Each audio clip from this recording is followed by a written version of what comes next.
ये कहानी है जॉन टाइटोर की, जो कि एक ऐसा इंसान है जो ये कहता है कि वो साल 2036 से आया है। रेडी हो जाओ थ्रिल के लिए। नवंबर 2, 2000 एक इंटरनेट डिस्कशन फोरम में जहां पर लोग आपस में बात करते हैं, उसमें एक नया मेंबर ज्वाइन हुआ और उसके अकाउंट का नाम था जॉन टाइटोर और उसने ये पोस्ट किया।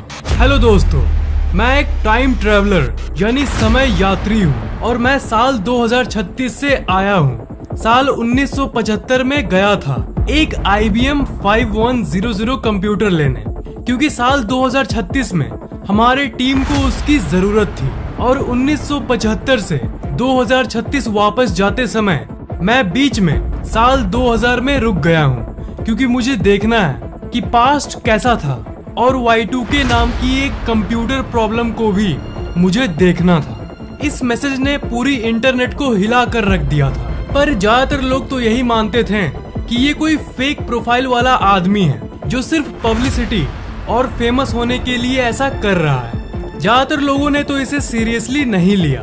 फिर उसकी पोस्ट का रिप्लाई करते हुए बहुत लोगों ने कहा कि अगर तुम सच बोल रहे हो तो इसका कुछ प्रूफ दो हमें। और उसके बाद उसने जो भेजा उसने सबके होश उड़ा दिए। उसने उस टाइम मशीन का डिजाइन पोस्ट किया और यहाँ तक कि उस टाइम मशीन की एक्चुअल फोटोज को भी पोस्ट की। ये देखकर सभी की होश ही उड़ गए। किसी को समझ नहीं आ रहा था कि ये क्या हो रहा है। जॉन टाइटोर का ये कहना था कि वो एक आर्मी है साल 2036 में और उसके दादाजी IBM कंप्यूटर कंपनी में जॉब करते थे और इसलिए उसके कॉन्टैक्ट्स, उसकी जान पहचान IBM में थी। और IBM कंप्यूटर ही एक ऐसी चीज थी जो उसकी भविष्य की कंप्यूटर प्रॉब्लम को सॉल्व कर सकती थी। इसलिए वो टाइम मशीन की मदद से वापस आया था 1975 में। आपके मन में ये सवाल आ सकता है कि अगर वो सच में फ्यूचर से आया था तो उसे तो पता ही होगा कि आगे क्या होने वाला है, तो क्या उसने किसी घटना के बारे में बताया था? जी हाँ, यही तो अजीब बात है, उसने बहुत कुछ बताया था। जॉन टाइटोर ने एक पोस्ट किया था जिसमें उसने कहा था कि पेरू में एक बहुत ही बड़ी अर्थक्वेक आने वाली है। एंड गेस व्हाट, उसके उस पोस्ट के कुछ महीनों बाद ही 23 जून 2001 में पेरू में इतिहास का सबसे भयंकर भूकंप आया। उसने ये भी वार्निंग दिया था हम लोगों को कि तुम लोग स्पेस शटल ओवरहीटिंग प्रॉब्लम को सॉल्व कर लो, नहीं तो भविष्य में बहुत बड़ा हादसा हो जाएगा। और इस पोस्ट के बाद 21 फरवरी 2003 में हमें ये घटना एक्चुअल में देखने को मिली। कोलंबिया स्पेसक्राफ्ट इसी दिन दुर्घटनाग्रस्त हुआ था।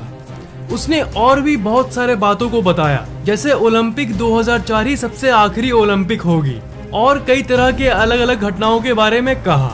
पर जैसा कि हम जानते हैं ये सब बातें गलत साबित हुई और उसकी सारी बातों की एनालिसिस की जाए तो लगभग आधी बातें झूठी साबित हुई और आधी बातें सच्ची। पर अगर आप डीपली इसे देखोगे तो किसी इंसान की आधी भविष्यवाणी सच कैसे हो सकती है और वो भविष्य के बारे में इतना कुछ कैसे जान सकता है? जॉन टाइटोर के ऊपर एक किताब भी लिखी गई और इसका नाम था John Titor a time traveller's tale. March 2001 को जॉन टाइटोर ने अपना आखिरी पोस्ट किया, मतलब इस डेट के बाद उस अकाउंट से आज तक कोई पोस्ट नहीं हुई और एक रहस्य बन के वो हमेशा के लिए गायब हो गया। A man in a plane. 1954 में एक प्लेन जापान के एयरपोर्ट पे लैंड किया और उस एयरपोर्ट से एक नॉर्मल सा इंसान बाहर की तरफ निकल रहा था। और जैसा कि आपको पता होगा, एक जगह में बीच में पासपोर्ट चेकिंग होती है, तो वो वहाँ अपना पासपोर्ट दिखाने के लिए रुका। पर वहाँ पर जो हुआ वो कुछ ज्यादा ही अजीब था। वो इंसान एक बिजनेसमैन टाइप लग रहा था और ऐसा प्रतीत हो रहा था जैसे ये अपने बिजनेस ट्रिप पर है। पर जब इसका पासपोर्ट चेक किया गया तब वो पासपोर्ट एक यूरोप की कंट्री टॉरेड की थी। पर जानते हो, टॉरेड नाम का कोई जगह असल में एग्जिस्ट करता ही नहीं। शुरू में ऑफिशियल लोगों को लगा कि ये कोई पासपोर्ट की गलती है, पर उसी समय उस इंसान ने खुद अपने मुंह से ही कह डाला कि नहीं, कोई गलती नहीं है, मैं टॉरेड का रहने वाला ही हूँ। और तुम लोग ये कैसे कह सकते हो कि टॉरेड नाम का कोई देश है ही नहीं? मेरा देश तो हजारों सालों से यूरोप में है और टॉरेड से जापान का ये मेरा पहला ट्रिप नहीं है। मैं यहाँ पर पहले भी कितनी बार आ चुका हूँ। वो इंसान बहुत गुस्सा हो गया था।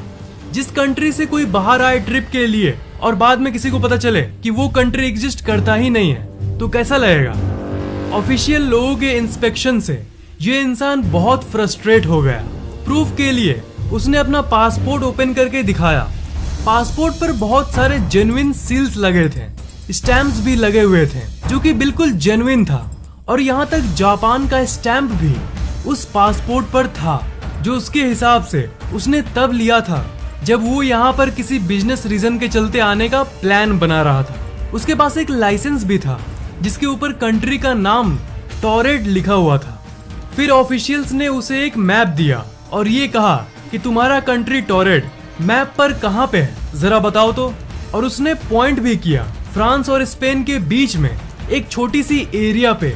उसने ये कहा कि यहाँ पर टोरेड है, पर जैसा कि आप जानते हो मैप के इस जगह पर दो ही कंट्रीज हैं, फ्रांस और स्पेन। यहाँ टोरेड नाम का कोई भी देश नहीं है और इसलिए उस इंसान को एक सिक्योर्ड होटल रूम में भेज दिया गया।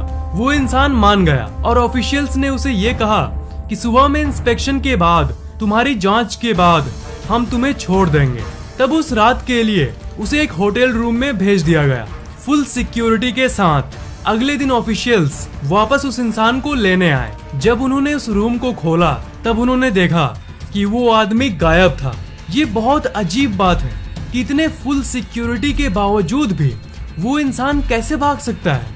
रात भर सिक्योरिटी गार्ड्स ने उस पर नजर बनाए रखा था, पर वो रहस्यमयी तरीके से गायब हो गया। और जो लाइसेंसेस और डॉक्यूमेंट्स ऑफिशियल्स ने उस इंसान से लिया था, वो सब वो जो ऑफिशियल्स के रूम में रखा गया था, वो भी किसी रहस्यमयी कारणवश वो भी गायब हो गया। पर इस घटना के बारे में कहीं उतनी बात नहीं की गई, न्यूज कवरेज या अटेंशन दी ही नहीं गई।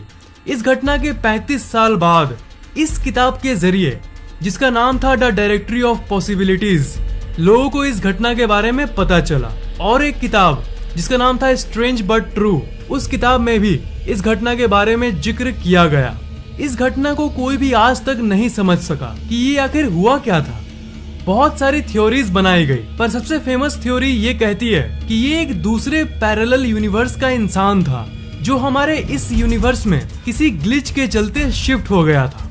पैरेलल यूनिवर्स का कंसेप्ट ये कहता है कि बहुत सारे यूनिवर्सेस इस एग्जिस्टेंस में हैं।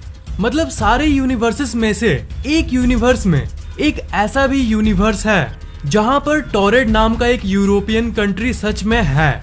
और उसी ब्रह्मांड से हमारे ब्रह्मांड में ये इंसान किसी तरह स्लिप कर गया और फिर रात में ही वो किसी तरह अपने यूनिवर्स में वापस लौट गया था।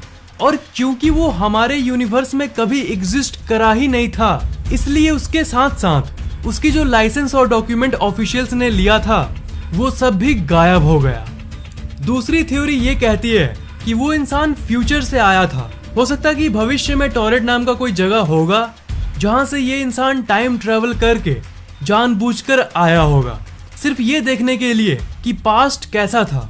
और इसके आसपास कोई ऐसी सीक्रेट डिवाइस होगी जिससे वो होटल रूम के अंदर ही अपने यूनिवर्स में वापस लौट गया। कौन सी थ्योरी सही है कोई नहीं जानता, पर ये एक बहुत बड़ी मिस्ट्री जरूर है। Mysterious incident of time slip. Time slip उस फेनोमेनन का नाम है जिसमें आप एक समय से दूसरे समय में अचानक से स्लिप हो जाते हो। एग्जाम्पल दूं तो मान लो आप अपने घर के आसपास के एक मॉल में रेगुलर आते जाते रहते हो हर हफ्ते, ठीक है। और जब भी आपको हेयर कट कराना होता है तब आप उस मॉल के अंदर ही करवाते हो। पर एक दिन आप मॉल से निकले और आपने देखा कि मॉल के बगल में एक अजीब सा हेयर कट सैलून मौजूद है। आप उस सैलून में गए अपना हेयर कट करवाने, फिर आप वापस अपने घर चले गए। घर आने के बाद आपने ये देखा कि आपका हेयर कट तो बहुत अच्छा है, तो आपने ये डिसाइड किया कि अब से आप अपना हेयर कट हमेशा वहीं करवाएंगे, उस छोटी सी सैलून से, न कि उस मॉल से। पर जब आप नेक्स्ट बार उस जगह पर गए तो आपने देखा कि कोई सैलून मौजूद ही नहीं है। और अपने आसपास के लोगों से पूछा कि यहाँ एक सैलून था ना, मैं तो कुछ दिन पहले ही यहाँ आया था। तो उन्होंने कहा कि नहीं, तो यहाँ पर तो कोई सैलून नहीं है। सैलून था, पर आज से 10 साल पहले, जो कब का बंद हो चुका है। तो यहाँ पर क्या हुआ आप थोड़ी देर के लिए टाइम स्लिप का अनुभव कर रहे थे। मतलब 10 साल पहले वाला टाइम आप थोड़ी देर के लिए अनुभव कर पा रहे थे और 10 साल पहले वाले सैलून में आप अपना हेयर कट करवाए थे। हालांकि विज्ञान नहीं जानता कि टाइम स्लिप सच में होती है या नहीं, पर बहुत सारे लोगों ने अनुभव जरूर किया है। 2006 में सेन नाम का एक चोर लिवरपूल इंग्लैंड की एक दुकान से चोरी करके भाग रहा था और सिक्योरिटी गार्ड उसे पकड़ने की कोशिश कर रहे थे। भागते भागते अचानक से सेन की चेस्ट पर दर्द हुआ और वो बेहोशी फील करने लगा, पर उसने अपने आप को संभाल लिया।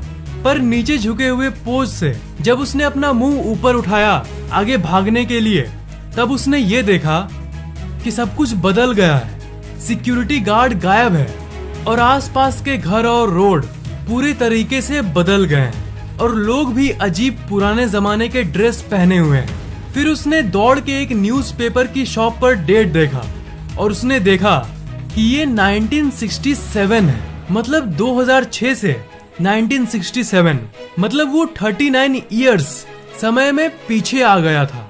जो गार्ड उसका पीछा कर रहा था उसने ये बताया कि रोड के बीच में ही वो इंसान अचानक से गायब हो गया था जब वो उसका पीछा कर रहा था।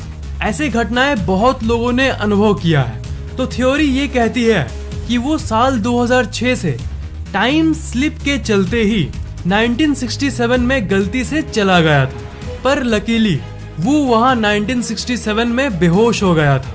लकीली इसलिए कहा क्योंकि जब उसको होश आया तब वो वापस 2006 में ही था। वो सिक्योरिटी गार्ड और सेन दोनों कंफ्यूज थे कि आखिर उन लोगों के साथ हुआ क्या। ये कहानियां सच है कि नहीं ये तो कोई नहीं जानता और कोई इसे कंफर्म नहीं कर पाया है, पर लोग दावा आज भी करते आए हैं। क्या आपको टाइम में पीछे और आगे जाने वाले सच्चे अनुभवों और घटनाओं के बारे में और सुनना है? इस वीडियो का एक और पार्ट लाऊं? नीचे कमेंट जरूर करना और इस वीडियो को लाइक करना बिल्कुल भी मत भूलना और शेयर जरूर कर देना। और अभी तक सब्सक्राइब नहीं किए हो तो सब्सक्राइब जरूर कर लेना और बेल आइकन को तो भूलना ही मत, उसे जरूर दबा देना।